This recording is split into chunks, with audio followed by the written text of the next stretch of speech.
Kidney ஸ்டோனில் நிறைய type of stone இருக்குதுங்க. அதிகப்படியான ஹோட்டல் சாப்பாடு நீங்கள் சாப்பிட்றீங்க அப்படின்னா உங்களுக்கு கால்சியம் பாஸ்பேட் ஸ்டோன் உருவாவதற்கான வாய்ப்புகள் இருக்குது. இந்த வாழை தண்டு ரொம்ப ரொம்ப அற்புதமான ஒரு மருந்தாக இது இருக்குது. ஆமாம், அதில் கொஞ்சம் நல்ல பொட்டாசியம் அதிகம், கால்சியத்தை உடைக்கக்கூடிய ஒரு தன்மை இருக்குது. இப்போ நம்ம ஜூஸாக அடிக்கும் பொழுது இது கூட சில விஷயங்களை ஆட் பண்ணிக்கிங்க. அதாவது என்னெல்லாம் ஆட் பண்ணலாம் அப்படின்னு சொல்லி சொன்னோம்னா,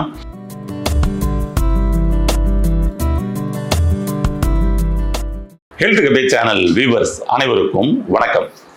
இன்னைக்கு நம்ம என்ன பார்க்க போகிறோம் அப்படின்னு சொல்லி சொன்னோம்னா, கிட்னி ஸ்டோன் இன்னைக்கு நிறைய நபர்களுக்கு இன்னைக்கு வருது. அதனுடைய வலியால் பயங்கரமாக அவஸ்தைப்பட்டு இருக்காங்க.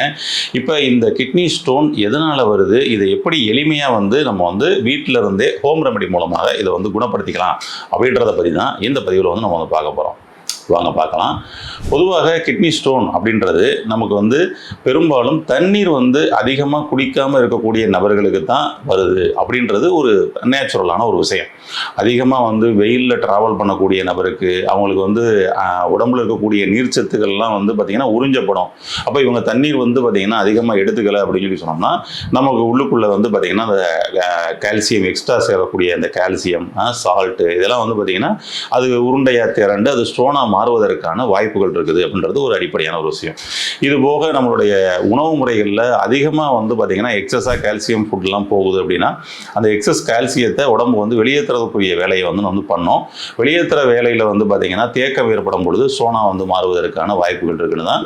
அப்போ அதிகமாக இது மாதிரியான ஃபுட்டெல்லாம் எடுத்துக்கிறாதீங்க அப்படின்னு சொல்லி ஜென்ரலாக அவேர்னஸ் கொடுக்கக்கூடிய ஒரு விஷயம். ஆனால் கிட்னி ஸ்டோனில் நிறைய டைப் ஆஃப் ஸ்டோன் இருக்குதுங்க. அதாவது கால்சியம் ஸ்டோன் அப்படின்னு சொல்லி சொல்லுவோம். இந்த கால்சியம் ஸ்டோனில் பார்த்திங்கன்னா calcium phosphate, calcium oxalate stone அப்படின்லாம் கூட அதுக்குள்ளேயும் சில வகையாக இருக்குது.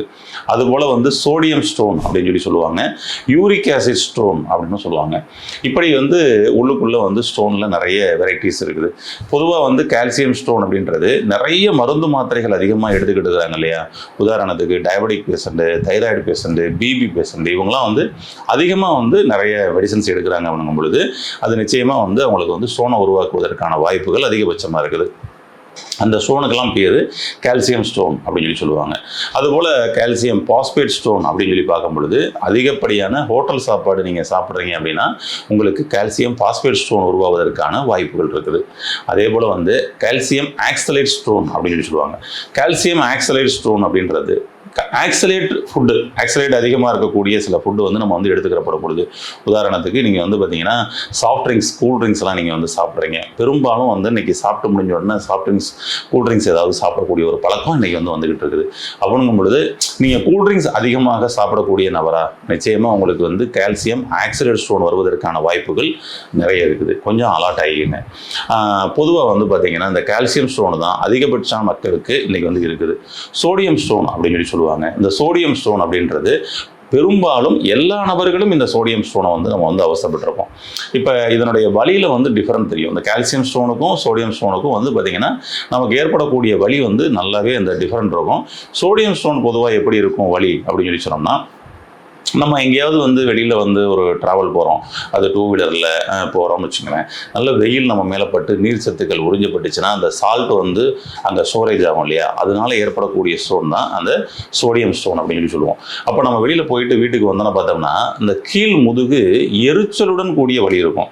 இப்போ மற்ற ஸ்டோன்ஸ்க்கெலாம் பார்த்தீங்கன்னா அந்த எரிச்சலோட வலி இருக்காது, அது ரொம்ப ஷார்ப்பாக பளிச்சுன்னு ஒரே இடத்துல அந்த ஸ்ட்ராங்காக வலிக்கும். அது அந்த மற்ற ஸ்டோனுக்கு. ஆனால் இவருக்கு சோடியம் ஸ்டோனுக்கு அளவுக்கு எரிச்சலுடன் கூடிய வலி உங்களுக்கு இருக்குது அப்படின்னா உடனே நம்ம உடம்பு சொல்லும். ஏன்னா உடம்பு தன்னைத்தானே சரி பண்ணுற பக்குவம் இருக்கிறதுனால உடனே கொஞ்சம் தண்ணி குடி அப்படின்னு சொல்லி சொல்லும். நம்ம நல்லா ஒரு 1/2 லிட்டர் 1 லிட்டர் தண்ணி அந்த சமயம் சாப்பிடுவோம். சாப்பிட்ட உடனே அது ஆட்டோமேட்டிக்காக கரைஞ்சி யூரினில் போகும். அப்போ போகிற யூரின் பார்த்தீங்கன்னாலும் உங்களுக்கு தெரியும், ஒரு பியூர் ஒயிட்டாக அது மாதிரி போகும். அது கரைஞ்சி வெளியே போனதுக்கான விளைவு தான் அது. அப்போ இது மாதிரி சோடியம் ஸ்டோன் நிறைய பேருக்கு, அதாவது எல்லா பேருக்குமே உருவாகி ஆட்டோமேட்டிக்காக அது கரைஞ்சி போகிறதுக்கு வாய்ப்புகள் இருக்குது. அதே போல் யூரிக் ஆசிட் ஸ்டோன் அப்படின்னு சொல்லுவாங்க. இந்த யூரிக் ஆசிட் ஸ்டோன் அப்படின்றது பார்த்தோம்னா அதிகமாக வேர்வையே வேர்க்காம ஒரு தொழில் பண்ணுறாங்க இல்லையா, அவர்களுக்கு ஸ்டோன் உருவாயிருக்குது அப்படின்னா அது யூரிக் ஆசிட் ஸ்டோன். ஏன்னா வியர்வை கழிவுகளின் தேக்கம் தான் இந்த யூரிக் ஆசிட் ஸ்டோன் அப்படின்னு சொல்லுவாங்க. அப்போ அந்த வியர்வை வேர்க்கிற மாதிரியான ஏதாவது ஒரு வேலை பண்ணுங்க, ஒரு எக்ஸசைஸ் பண்ணுங்க அப்படின்றத அதனால தான் ஒவ்வொரு முறையும் வந்து வலியுறுத்துறோம். அப்போ வேர்வை வெளியேறாமல் அது உள்ள தேக்கமாயிருக்குன்னா அது யூரிக் ஆசிட் ஸ்டோன். இந்த ஸ்டோனும் அதே போல தான், சேம் வந்து நமக்கு வந்து அந்த வலியை கொடுக்கும்.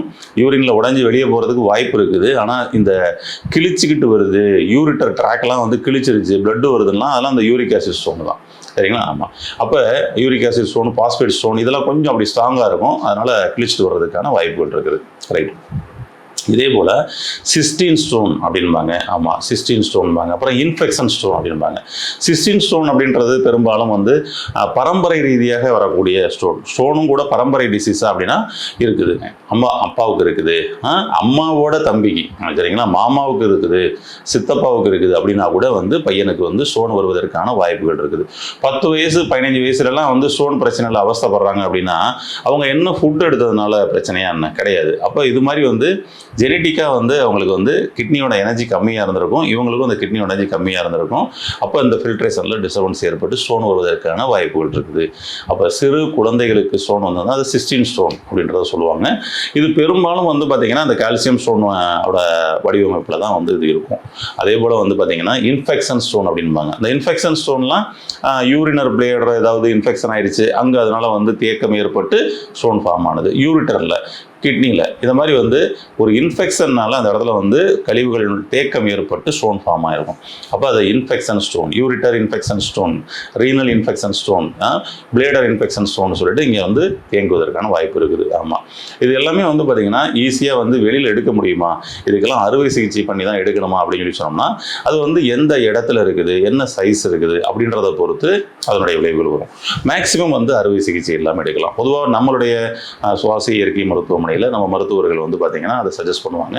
நம்ம பண்ணக்கூடிய சில சிகிச்சை முறைகளில் பாதகூசான்ற சிகிச்சையெல்லாம் வந்து பார்த்தீங்கன்னா அந்த கிட்னி ஸ்டோனை எடுக்கிறது அதோட பெரிய ஸ்பெஷாலிட்டி. அதனால் அது கிட்னியில் இருந்தாலும் யூரிட்டர் இருந்தாலும் பிளேடரில் இருந்தாலும் ஈஸியாக உடைச்சி வந்து வெளியே அனுப்பிடுவாங்க. ஆமாம், சில டிப்ஸ் சொல்லி விடுவாங்க, அதை அப்படியே சரியாக ஃபாலோ பண்ணிக்கிட்டு இருந்தாலே போதும், ஆட்டோமேட்டிக்காக திரும்பவும் ஸ்டோன் வராமல் பாதுகாத்துக்க முடியும். ஆமாம், இப்போ நான் அவங்களுக்கு சொல்லக்கூடிய டிப்ஸில் ஒரு டிப்ஸை உங்களுக்கு நான் சொல்கிறேன். இதை நீங்கள் வந்து ஃபாலோ பண்ணி பாருங்கள். கிட்னி ஸ்டோனையும் வெளியேற்றிடலாம், திரும்பவும் வராமலும் பாதுகாத்துக்கலாம். பொதுவாக வந்து நமக்கு கால்சியம் ஸ்டோன் தான் அதிகமாக உருவாகுதுன்னு பொழுது இந்த கால்சியத்தை உடைக்கக்கூடிய ஒரு காய் இருக்குதுங்க. ஆமாம், அந்த காயை நம்ம வந்து பார்த்திங்கன்னா வந்துட்டு அந்த நம்ம வந்து என்ன ப்ராசஸில் வந்து சாப்பிட்டா இந்த ஸ்டோனை வந்து உடைச்சிடலாம் அப்படின்றத பார்ப்போம். பொதுவாக இதற்கு வாழைத்தண்டு, இந்த வாழைத்தண்டு வந்து ரொம்ப ரொம்ப அற்புதமான ஒரு மருந்தாக இது வந்து இருக்குது. ஆமாம், அதில் கொஞ்சம் நல்ல பொட்டாசியம் அதிகம், கால்சியத்தை உடைக்கக்கூடிய ஒரு தன்மை இருக்குது, ஃபைபர் கண்டென்ட் வந்து நல்லா அதிகமாக இருக்குது. வாழைத்தண்டு நமக்கு வந்து நம்மளுடைய பிபியை கண்ட்ரோல் பண்ணுறதுக்கும் சப்போர்ட் பண்ணி கொடுக்கும், டயபெட்டிஸை கண்ட்ரோல் பண்ணுறதுக்கு சப்போர்ட் பண்ணி கொடுக்கும், கொலஸ்ட்ராலை நல்லா வந்து குறைக்கும், கிட்னிக்கு நல்ல ஒரு ஹெல்த்தியான ஒரு ஃபுட்டு அப்படின்னு சொல்லலாம். இந்த வாழைத்தண்டை நம்ம வந்து எப்படி பயன்படுத்தலாம் அப்படின்றது சில முறை இருக்குதுங்க. இன்னும் சில கிராமங்களில் இந்த கிட்னி ஸ்டோன் இருந்தது அப்படின்னா அந்த வாழை மரத்தை வந்து பார்த்திங்கன்னா வந்து எல்லாம் அந்த முடிஞ்ச மரத்தை வந்து அப்படியே வெட்டுவாங்க. அதை வெட்டிட்டு அப்படியே அந்த தண்டில் வந்து பார்த்திங்கன்னா ஒரு ஓட்டை போடுவாங்க. ஓட்டை போட்ட உடனே நடுவில் அந்த தண்டில் இருந்து சார் அப்படியே வந்து ஃபுல்லாக வந்து இறங்கும். அதை ஓட்டை போட்டு வச்சுட்டு அதாவது குழி மாதிரி தோண்டுவாங்க, தோண்டிட்டு வச்சுட்டு மூடி வச்சுட்டு போயிடுவாங்க. நைட்டு காலையில் வந்து பார்த்தோம்னா அந்த தண்ணி ஃபுல்லாக அப்படியே நிற்கும் இல்லையா, அந்த தண்ணியை அப்படியே வந்து எடுத்துகிட்டு அவங்க கிட்னி ஸ்டோன் இருக்கிறவங்களுக்கு கொடுப்பாங்க. ஆட்டோமேட்டிக்காக அவங்களுக்கு வந்து அடுத்து உடஞ்சி யூரினில் வந்து ஸ்டோன் வந்து வெளியே வந்துடும். இது வந்து இந்த கிராமம் நடக்குது. இது இருந்தாலும் இந்த மாதிரி டைரெக்டாக எடுத்து சாப்பிட்றதுல வந்து பார்த்திங்கன்னா ரொம்ப அதிகமாக ஒருத்தர் சாப்பிட்டுக்கிட்டு இருக்கிறாருன்னா அவருக்கு வந்து நம்ம போனில் இருக்கக்கூடிய கால்சியத்தை முதற்கொண்டு எடுக்க ஆரம்பிச்சிடும். அப்போ எலும்பு சம்மந்தப்பட்ட அந்த கம்ப்ளைண்ட், ஜாயிண்ட் பெயின், போன் வந்து பலவீனமாகிறதெல்லாம் ரெகுலராக அவங்க எடுத்தாங்கன்னா வருவதற்கான வாய்ப்புகள்லாம் இருக்குது. அதனால் கிட்னி ஸ்டோன் இருக்கிற சமயம் மட்டும் எடுத்துக்கலாம், தப்பு இல்லை ஒன்று. அப்போ நம்ம இதை வந்து நம்ம வந்து வீட்டில் சாப்பிடக்கூடிய சில ப்ராசஸில் வந்து பார்த்தோம்னா ஃபஸ்ட்டு வந்து நீங்கள் வந்து வாழைத்தண்டை எடுத்துக்கிட்டீங்க அப்படின்னு சொல்லி சொன்னோம்னா அந்த வாழைத்தண்டை எடுத்து அப்படியே வந்து சின்ன சின்ன பீஸாக அப்படியே வந்து கட் பண்ணிடுங்க. கட் பண்ணிவிட்டு கொஞ்சம் தண்ணி இருக்கு இல்லையா, அந்த தண்ணியில் ஒரு 2 ஸ்பூன் வந்து மோர் போட்டுங்க. மோர் போட்டு இந்த சின்ன சின்ன பீஸாக கட் பண்ணி அதுக்குள்ளே போட்டுருங்க. உள்ளே போட்டு கொஞ்சம் நேரம் அப்படியே வந்து ஊற விடுங்க. ஊற விட்டிங்கன்னா அந்த இப்போ பார்த்தீங்கன்னா நார்மலாக நீங்கள் வாழைத்தண்டை கட் பண்ணிங்கன்னா ஒரு மாதிரி ப்ரௌன் கலரில் வரும், அப்புறமா பிளாக் கலருக்கு மாறும். இப்போ நீங்கள் அந்த கட் பண்ணும்பொழுது ப்ரௌன் கலருக்கு மாறுறது, நீங்கள் தயிருக்குள்ளே போட்டு தண்ணியில் போட்டு அலசும் பொழுது வந்து பார்த்தீங்கன்னா அந்த கலருக்கு மாறாது, பிளாக் கலருக்கு மாறாது, ஆட்டோமேட்டிக்காக கிளியர் ஆகும். பண்ணிவிட்டு இப்போ நம்ம இதை ஜூஸாக அடிக்க போகிறோம். ஓகேங்களா, எடுத்து இப்போ நம்ம ஜூஸாக அடிக்கும் பொழுது இது கூட சில விஷயங்களை வந்து ஆட் பண்ணிக்கிங்க. அதாவது என்னெல்லாம் ஆட் பண்ணலாம் அப்படின்னு சொல்லி சொன்னோம்னா ஒரு ஸ்பூன் வந்து பார்த்திங்கன்னா வந்து நீங்கள் வந்து சால்ட், உங்களுக்கு தேவையான அளவுக்கு வந்து சால்ட் சேர்த்துங்க. பட்டர் மில்க் சேர்த்துங்க. ஏன்னா பட்டர் மில்க் கொஞ்சம் சேர்த்துக்குங்க. நம்ம மோர் கொஞ்சம் சேர்த்துக்கிட்டு சால்ட்டு கொஞ்சம் சேர்த்துக்கிட்டு டைரெக்டாக அப்படியே சாப்பிடலாம். தேவைன்னா இனிப்புக்காக நீங்கள் ஒரு ஸ்பூன் வந்து ஹனி ஆட் பண்ணிவிட்டு அப்படியே நீங்கள் வந்து சாப்பிடலாம். இதை எப்போ சாப்பிடலாம், எப்படி சாப்பிடலாம் அப்படின்னு சொல்லி சொன்னோம்னா, பெரும்பாலும் இதை மார்னிங் எம்டி ஸ்டொமக்கில் சாப்பிட்றது தான் ரொம்ப நல்லது. மார்னிங் எம்டி ஸ்டொமக்கில் நீங்கள் வந்து இது வந்து இந்த ஒரு ஜூஸ் வந்து ஒரு டம்ளர், அதாவது ஒரு 100 ml 150 ml வரைக்கும் எடுத்துக்கலாம். எடுத்துக்கிட்டு வாங்க. தொடர்ந்து ஒரு 7 நாள் இதை நீங்கள் ஃபாலோ பண்ணுங்க போதும். ஒரு 7 டேஸ்லேயே ஒரு நல்ல மாற்றம் வரும். ஓகே, ஒருவேளை திரும்ப தேவைப்பட்டுச்சுன்னா திரும்ப ஒரு 7 டேஸ் கேப் போட்டுட்டு திரும்ப ஒரு 7 டேஸ் ஃபாலோ பண்ணுங்க போதும். ஒரு 14 டேஸ் ஃபாலோ பண்ணாலே போதும். உங்களுக்கு வந்து உள்ள இருக்கக்கூடிய அந்த கிட்னி ஸ்டோன் ஈஸியாக உடஞ்சி வெளியில் வர்றதை உங்களால் வந்து ஃபீல் பண்ண முடியும். இதை திரும்பவும் வந்து நம்ம மாதத்திற்கு ஒரு முறை ஒரு 3 நாளைக்கு நம்ம வந்து இந்த ஜூஸை வந்து தாராளமாக எடுத்துக்கலாம். மாதம் ஒரு முறை அப்படி எடுத்துக்கிட்டே வந்தீங்கன்னா உங்களுக்கு மீண்டும் கிட்னி ஸ்டோன் வராமலும் பாதுகாக்க முடியும்.